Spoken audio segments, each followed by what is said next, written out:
अस्सलाम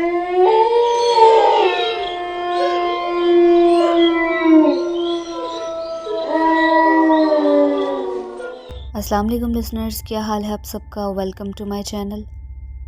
उम्मीद है आप सब खैर आफियत से होंगे और मेरे चैनल की हॉरर स्टोरीज़ आप सबको बहुत पसंद आ रही होंगी। लिसनर्स, आज का ये खौफनाक वाक़या हम सब के साथ इस्लामाबाद से हफ्सा ने शेयर किया है। हफ्सा का कहना है कि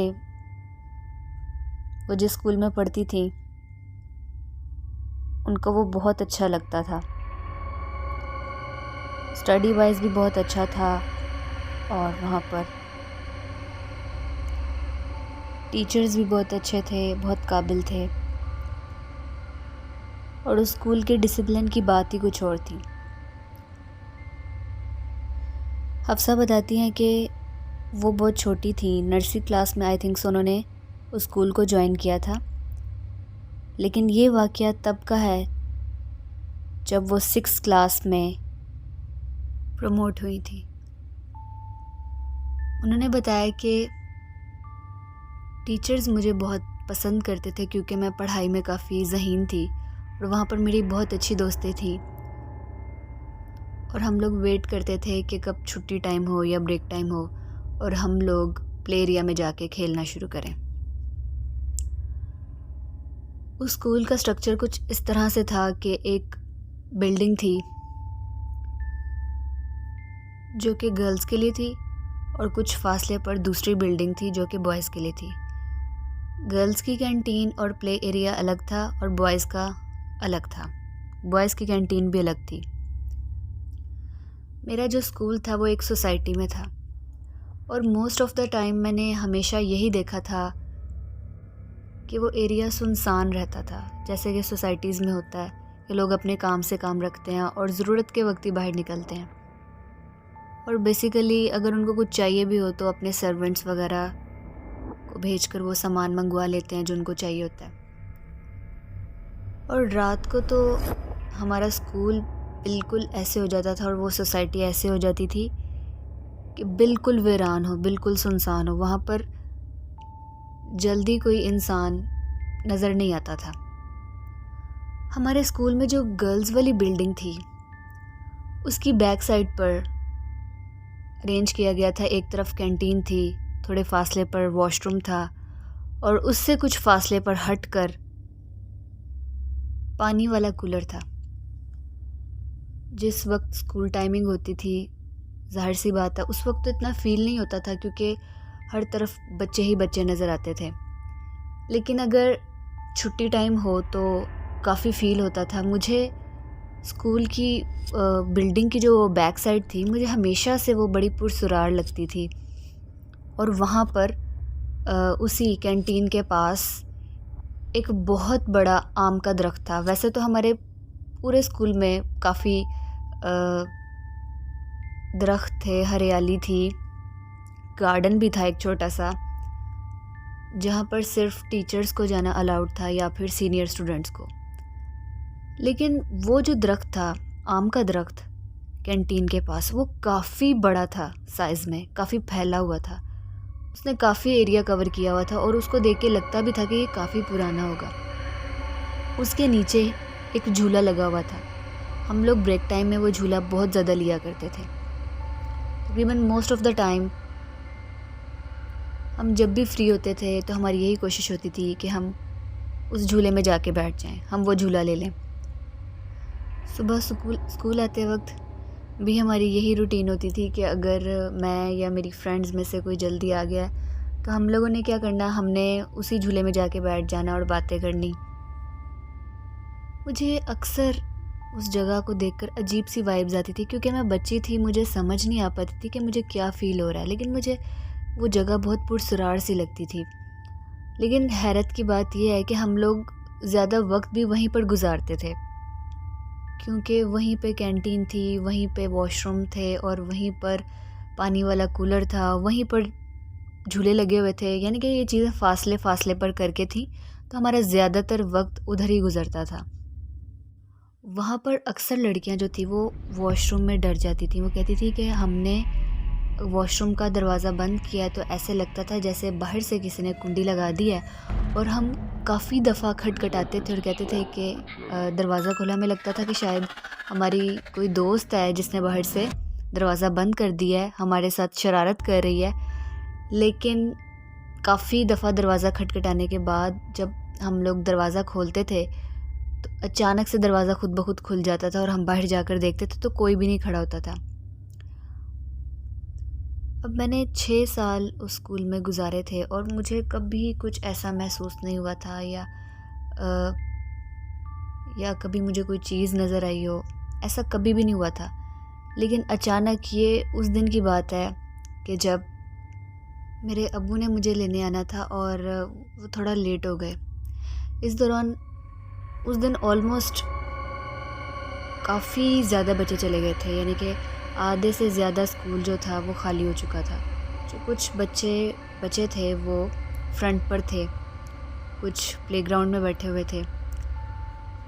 मैं और मेरी 2-3 फ्रेंड्स जो थी वो हम बातें करते करते हम उस वाली साइड पर गए। हमने पानी पिया और वहीं पर उसी झूले में बैठ गए। अब हम लोग बैठ कर आपस में बातें कर रहे थे। इतनी देर में पियन आता था और बारी बारी मेरी जिस भी फ्रेंड को उसके फादर या फिर उसका वैन वाला लेने आता था तो वो आकर बताता था। एक एक करके मेरी फ्रेंड्स जो थी वो जा रही थी। अब मेरी सब फ्रेंड्स चली गई और मेरे पास सिर्फ रिदा बच गई।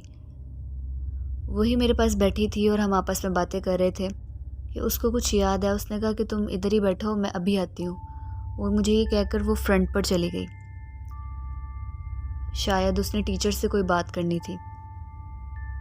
अब मैं वहाँ पर बिल्कुल अकेली बैठी हुई थी। इत्तेफाक की बात यह है कि क्योंकि छुट्टी हो चुकी थी, कैंटीन वाले अंकल तो पहले ही जा चुके थे। उस वक्त वहाँ पर कोई आया या पियन कोई भी नहीं था वहाँ पे और कोई टीचर भी नहीं था। मैं वहाँ पर बैठी हुई थी। अचानक से मुझे ऐसा लगा कि जैसे मैं झूले पे बैठी हूँ तो मेरा झूला जो है वो हिलने लग पड़ा। मुझे अजीब लगा। मैंने कहा मे भी हवा चल रही है। फिर मुझे उस दरख्त से आवाज़ आई। जिस दरख्त के नीचे वो झूला था उस दरख्त से मुझे आवाज़ आई, हफ्सा आओ मैं तुम्हें झूला दूँ। मैं बहुत हैरान हुई कि मेरे आसपास तो कोई भी नहीं है। मैंने ऊपर को देखा, कोई भी नहीं था। मैं नीचे उतर आई और मैं वॉक करने लग पड़ी। अब अचानक से मैंने देखा कि वो जो आम का दरख्त था उस पे उसकी एक शाख पर एक औरत बैठी हुई है। देखने में वो बहुत अजीब थी। उसकी अजीब सी हालत थी। उसके बाल बिखरे हुए थे, अजीब सी उसकी आंखें थीं, आंखों के नीचे हल्के पड़े हुए थे, अजीब सा जर्द सा उसका रंग था और उसने लंबा सा ब्लैक कलर का फ्रॉक टाइप कुछ पहना हुआ था। उसके हाथ के नाखून भी बहुत लंबे थे और उसके हाथों पे बहुत ज़्यादा झुर्रियाँ पड़ी हुई थी। जब मेरी नज़र उस पे पड़ी तो वो मुझे ही देख रही थी और वो मुझे देख के मुस्कुराने लग पड़ी और वो अजीब से अंदाज में मुस्कुरा रही थी मुझे देखकर। मैं पहले उसको देखती रह गई और मैं हैरान हो गई कि ये दरख्त पर कैसे चढ़ गई है और ये कौन है। तो मैं उसकी तरफ देख ही रही थी कि वो मेरे देखते ही देखते उस दरख्त से नीचे उतरी है। अजीब से अंदाज में वो दरख्त से नीचे उतरी है और उस झूले के ऊपर आकर वो बैठ गई। यानी कि जो झूले की बैक साइड है उसके ऊपर आके वो चढ़ गई और उसने झूला लेना शुरू कर दिया। और वो झूला लेते लेते झूले को उसने इतना तेज़ किया कि वो जो झूला था वो इतना ऊपर जाता था कि वो दरख्त की शाखों के साथ, उसके पत्तों के साथ जाके लगता था और अजीब सी आवाज़ आती थी और पत्ते जो थे वो झूला लगने की वजह से पत्ते झड़ते थे और ज़मीन पर गिरते थे। और फिर वो पागलों की तरह झूला लेना शुरू हो गई और अजीब अजीब आवाज़ें निकालती थी और अजीब अंदाज में हंसती थी। मुझे देख के लगा कि जैसे ये कोई पागल है। मैं उसको देख के खौफज़दा हो गई। मैं वहाँ से भागी और मैंने सोचा मैं अपनी किसी टीचर को बताती हूँ कि ये पता नहीं कौन है और देखें टीचर ये क्या कर रही हैं यहाँ पे। और जब मैं वहाँ से जा रही थी तो मतलब मैंने पीछे मुड़ के नहीं देखा था, लेकिन मुझे ऐसा लगा जैसे पीछे से उसने मुझे आवाज़ दी है कि हफ्सा मत जाओ, हफ्सा वापस आओ। इस तरीके से मुझे लगा कि उसने मुझे आवाज़ दी है। मैं और ज़्यादा खौफज़दा हो गई। मैंने पीछे मुड़ के तो बिल्कुल नहीं देखा और मैं भागकर अपनी एक टीचर के पास गई। वो हमारी काफ़ी सीनियर टीचर थी। वो हमें पढ़ाती तो नहीं थी, लेकिन मुझे उनका पता था। तो मैंने उनको जाके बताया कि मिस, वहाँ बैक साइड पर इस तरीके से एक औरत है और वो पता नहीं अजीब-अजीब हरकतें कर रही है और वो इतनी ज़ोर से झूला ले रही है कि ऐसे लग रहा है जैसे झूला जो है वो ज़मीन पर आ जाएगा, अभी टूट के गिर जाएगा। तो आप मेरे साथ आएँ, आकर देखें। इतनी देर में पीएन भी वहाँ पर आ गया और मैं मिस के साथ और पीएन के साथ जब हम लोग वहाँ पर पहुँचे तो वहाँ पर कुछ भी नहीं था, लेकिन झूला हिल रहा था। पत्ते अभी तक शाख से नीचे गिर रहे थे। ऐसे लग रहा था कि जैसे अभी-अभी कोई चीज़ वहाँ से हटी है। मिस ने जब ये मंज़र देखा तो मिस चुप कर गई। पीएन भी चुप कर गया क्योंकि मैं तब बच्ची थी। उन्होंने मेरे सामने तो ज़िक्र नहीं किया, मगर वो जब चल रहे थे और आपस में एक दूसरे से कुछ बात कर रहे थे तो उनकी बातों से मुझे अंदाज़ा हो रहा था कि वो ऐसी कोई बात कर रहे हैं कि वो मुझे नहीं बताना चाह रहे कि मैं डर ना जाऊँ। और वो था भी शिकर दोपहर का वक्त, वहाँ पर उस वक्त कोई मौजूद भी नहीं था। तो शायद इसीलिए उस दरख्त पे जो चीज़ थी उसने अपना आप ज़ाहिर किया था। क्या पता वो पहले से ही उस दरख्त पे रहती हो, या क्या पता उसका बसेरा उन दिनों ही उस दरख्त पे हुआ हो, लेकिन कुछ कहा नहीं जा सकता। जब मैं घर आई, मैंने घर वालों को ये वाक़या बताया तो मेरी अम्मी बहुत परेशान हो गई। उन्होंने मुझे गले से लगा लिया। उन्होंने कहा कि बेटा, आइंदा के बाद आपने अकेले नहीं इस तरह से बैठना। आपने जब भी बैठना है अपनी फ्रेंड्स के साथ बैठना है या फिर फ्रंट पे आके बैठना है, ताकि आपको पता लगे कि जैसे ही आपके बाबा आपको लेने आए आप फ़ौरन उनके साथ घर आ जाओ। वैसे खौफज़दा तो मैं हुई थी, लेकिन इतना भी नहीं, या इतनी मुझे समझ नहीं थी उस वक्त कि ये एग्जैक्टली हुआ क्या है मेरे साथ, कि जिसकी वजह से मैं डर जाती या मैं स्कूल आना छोड़ देती। बस वो बाय चांस कुछ सिचुएशन ऐसी थी कि 6th क्लास के बाद से मैंने वो स्कूल छोड़ दिया क्योंकि हम लोग कहीं और शिफ्ट हो गए थे। लेकिन वो स्कूल अभी भी मुझे बहुत अच्छा लगता है। मेरी बहुत सी यादें उसके साथ जुड़ी हैं।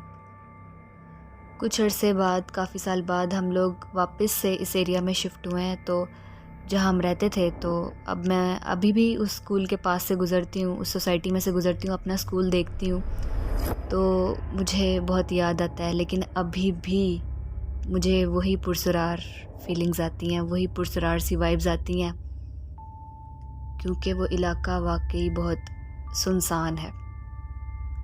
सो लिसनर्स, ये था हफ्सा का वो वाक़या जो उन्होंने हमारे साथ शेयर किया है।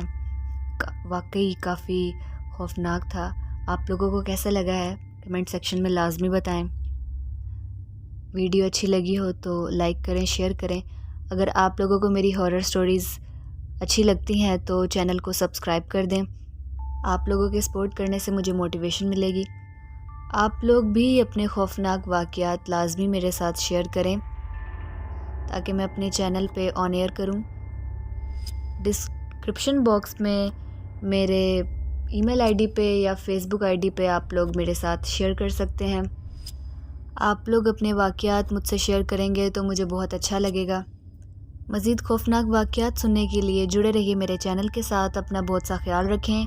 वेट करें मेरी नेक्स्ट स्टोरी का। तब तक के लिए अल्लाह हाफ़िज़।